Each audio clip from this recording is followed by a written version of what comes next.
వీళ్ళు గన ఇళ్ళకు పోవడం మొదలు పెడితే, వీళ్ళు గన ప్రజల్లో తిరగడం మొదలు పెడితే ఏమవుతుంది? ఆ ఇంట్లో నుంచి ఆ చిన్నపిల్లలు మొదలు పెడతారు. ఏమంటారు? నా 15,000 ఏమైంది, నా 15,000 ఏమైంది, నా 15,000 ఏమైందని. ఆ ఇంటికి వెళ్ళినప్పుడు ఆ ఇంట్లో ఆ చిన్నపిల్లల తల్లులు ఆ పిన్నమ్మలు అడుగుతారు, ఏమని? నా 18,000 ఏమైంది, నా 18,000 ఏమైంది, నా 18,000 ఏమైందని.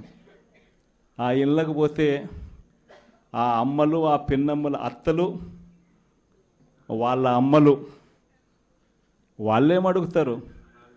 మాకు 50 ఏళ్ళ వయసు వచ్చింది, మాకు 50 ఏళ్ళ వయసు వస్తూనే మీరేమన్నారు? మా 48,000 ఏమైంది, మా 48,000 ఏమైంది, మా 48,000 ఏమైంది అని అడుగుతారు. ఆ ఇళ్ళకు పోయినప్పుడు ఆ రైతులు ఏమడుగుతారు? మా 20,000 ఏమైంది, మా 20,000 ఏమైంది, మా 20,000 ఏమైంది అని అడుగుతారు. ఆ ఇళ్ళల్లో నుంచి ఆ 20 ఏళ్ళ పిల్లాడు, ఆ పిల్లాడు ఉద్యోగం వెతుకుతా ఉన్న ఆ 20 ఏళ్ళ పిల్లాడు ఏమంటాడు? నా 36,000 ఏమైంది, నా 36,000 ఏమైంది, నా 36,000 ఏమైంది అని.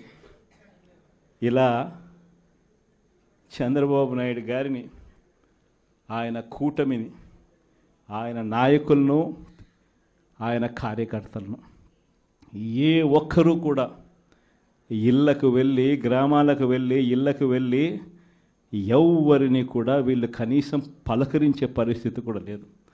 పలకరిస్తే వీళ్ళే అన్నారు, మేము సూపర్ 6 ఇవ్వలేకపోతే, సూపర్ 7 ఇవ్వలేకపోతే ఏమన్నారు?